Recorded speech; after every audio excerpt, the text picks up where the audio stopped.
Yuk. Oke, assalamualaikum warahmatullahi wabarakatuh. Waalaikumsalam warahmatullahi wabarakatuh. Sebelumnya di kesempatan kali ini kita akan saya akan berprestasi mengenai pengembangan pembelajaran ilmu linguistik yang diambil dari teori penulisan oleh karya Dr. Abdul Muhyiddin dan kawan-kawan. Kita lanjut next. Ya, sebelumnya perkenalkan saya Rifkin Zuhri dengan NIM 24010404006 dari Prodi BSI KIP kelas 1A. Next. Overview. Jadi kita akan bahas 5 bab. Yang pertama ada pendahuluan, bahasa dan identitas sosial, sosiolinguistik atau hakikat, isu dan variasi bahasa. Yang keempat ada teori dan masalah penerjemahan, dan kelima ada kajian linguistik forensik. Next. Yang pertama ada bagian pendahuluan. Di sini ada latar belakang dan juga definisi dari ilmu linguistik itu sendiri.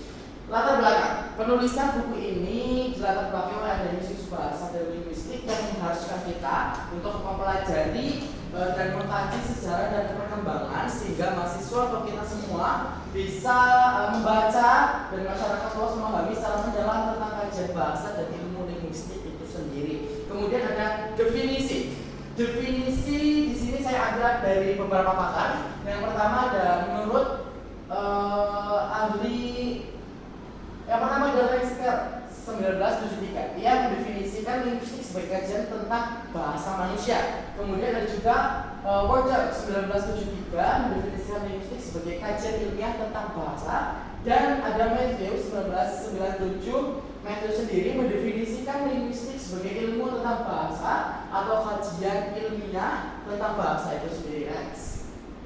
Pertama, ada linguistik dari masa ke masa dibagi menjadi dua. Ada linguistik tradisional dan linguistik modern. Oke, linguistik tradisional. Sejarah linguistik dimulai dari linguistik tradisional ya. Paling pertama kali kita bahas yakni dalam linguistik sering dipertentangkan dengan istilah struktural.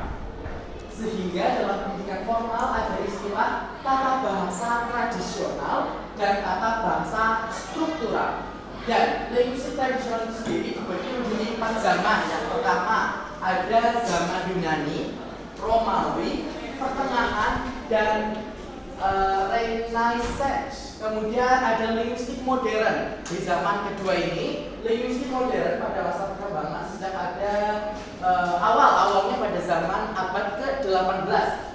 Bahasa tidak lagi dipelajari sebagai alat melainkan dipelajari sebagai objek. Dengan kata lain, tidak ada lagi berorientasi pada logika, pada filsafat, tetapi pada adanya. Nah, pada zaman ini dibagi menjadi 2 abad, yakni abad ke-19 dan abad ke-20. Next. Bagian 2. Oke, di bab 2 kita belajar mengenai bahasa dan identitas sosial. Yang pertama, kita bisa lihat di sini ada gambar percakapan saat kita sedang berbelanja di suatu pasar atau market. Apa yang terjadi ketika 2 orang yang tidak saling mengenal bertemu di pasar? Yang kita bayangkan akan terjadi ialah mereka akan mencari topik terdekat, topik pembahasan yang mereka anggap menarik yang akan mereka bahas.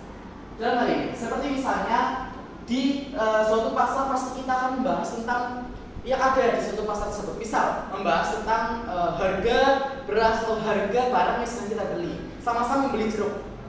Di toko sebelah harganya sekian, di toko sebelahnya lagi harganya sekian. Membahas tentang harga bawang atau gimana penjual beras murah di pasar. Nggak mungkin dong kita tiba-tiba nanya tetangganya anaknya berapa, nggak mungkin juga kan. Itu namanya sobat guys. So lanjut bagian masih bagian kedua. Bagian 2 lanjut. Di sini dibagi menjadi beberapa overview juga. Cuma saya ambil 2 subbab. Yang pertama ada bahasa dan gender dan juga bahasa dan dialek. Bahasa dan gender mempengaruhi bagaimana manusia berkomunikasi dan ditunjukkan secara universal pada banyak bahasa di dunia. Di sini saya beri contoh. Leksikal gender. Saya ambil leksikal gender dari bahasa dan gender itu sendiri. Istilah gambar, istilah gender identik dengan istilah keperempuanan dan kelaki-lakian. Bagaimana cara kita memanggil sesama laki-laki? Pasti panggil bro atau panggil hal yang menggambarkan sesama laki-laki itu sendiri. Sedangkan perempuan bisa kita panggil sis atau mungkin bekayu atau you. Gak mungkin dong memanggil you kepada sesama laki-laki. So, lanjut ada bahasa dan dialek terdapat beragam sumber variasi dialek bahkan dalam suatu daerah, satu daerah itu sendiri. Saya ambil contoh, sebagai contoh cara bicara, tata bahasa dan kata-kata bahasa yang digunakan masyarakat yang tinggal di kawasan Cilacap Timur dan kawasan Cilacap Barat berbeda. Di mana di kawasan Cilacap Timur kita menggunakan bahasa Ngapak Banyumasan, sedangkan di Cilacap bagian barat menggunakan campuran, ada menggunakan bahasa Sunda, kemudian Ngapak, ada juga menggunakan bahasa kebiasaan mereka. Mengapa? Karena masyarakat di Cilacap Timur kebanyakan identitas berbudaya atau mungkin berkultur dari orang-orang asli Cilacap itu sendiri atau asli Jawa Banyumasan, sedangkan di Kabupaten Cilacap di bagian barat cenderung sudah bergabung atau berbudaya Sunda. So, lanjut. Bagian ketiga ada sosiolinguistik, hakikat, isu dan variasi bahasa. Overview di sini ada sosiolinguistik dan seterusnya.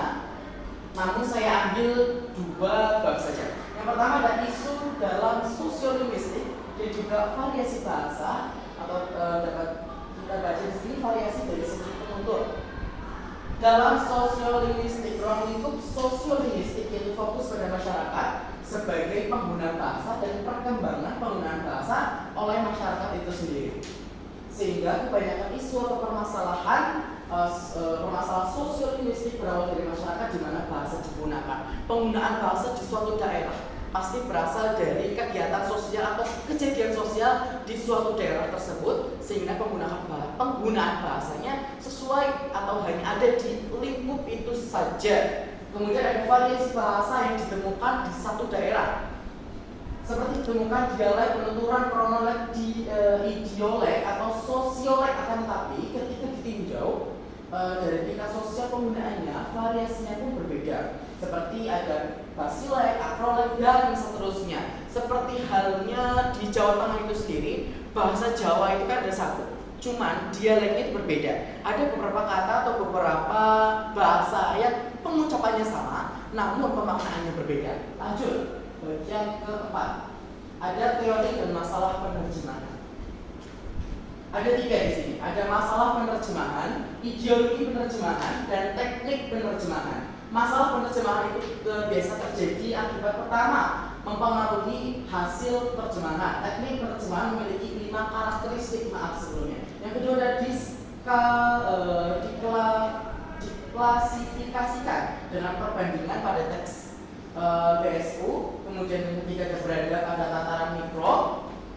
4 tidak saling berkaitan tetapi berdasarkan konteks tertentu, dan 5 bersifat fungsional sesuai dengan fungsi kebahasaan itu sendiri. Ideologi penerjemahan. Ideologi domestikasi merupakan strategi penerjemahan yang telah diterapkan sejak zaman Romawi kuno ketika menerjemahkan puisi berbahasa Latin, atau pada zaman itu ada Horek dan Prometheus ke dalam bahasa Romawi. Kemudian teknik penerjemahan. Teknik penerjemahan ini sendiri terbagi menjadi beberapa langkah, mulai dari adaptasi, penambahan, peminjaman, kompensasi, deskripsi, dan seterusnya sesuai dengan ini. Sampai variasi bahasa itu sendiri. Lanjut. Bagian 5, kajian linguistik sebagai forensik. Penggunaan bahasa forensik juga tidak jauh atau masih lekat dengan linguistik itu sendiri. Ada yang pertama, memahami linguistik forensik. Linguistik forensik merupakan ilmu bahasa yang berfokus pada kajian bahasa dan ranah hukum. Penggunaan linguistik sebagai cara kita untuk menemukan suatu permasalahan sosial atau permasalahan forensik yang ada di negara kita. Ada juga bahasa alat bukti kejahatan. Di Indonesia kasus awal mengenai bahasa sebagai alat bukti kejahatan ditandai dengan munculnya kasus Rita Mulyasari dengan Rumah Sakit Omni Internasional pada tahun 2008.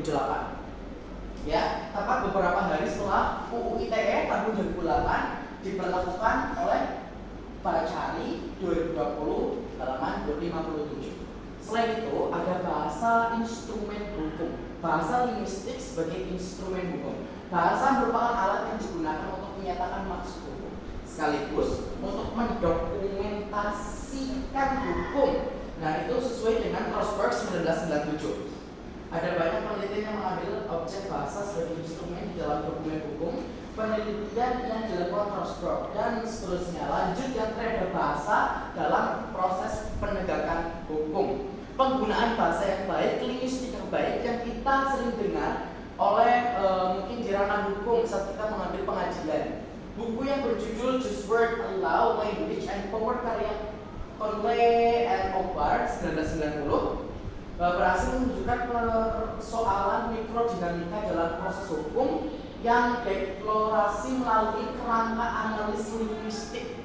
Setiap bab dalam buku ini menetapkan pendekatan berbasis linguistik untuk mengulas permasalahan dalam konteks pemeriksaan korban dan saksi dalam kasus mediasi perceraian yang dilakukan secara tidak adil dan seterusnya, permasalahan-permasalahan seperti itu. Sudah selesai? Ada mau makan ikan? Kalau ada yang ingin silahkan ditanyakan. Gak ada ya guys? Gak ada. Oke. Terima kasih. Pergi kali. Patuh lagi ya? Ya. Pergi kali untuk memancing.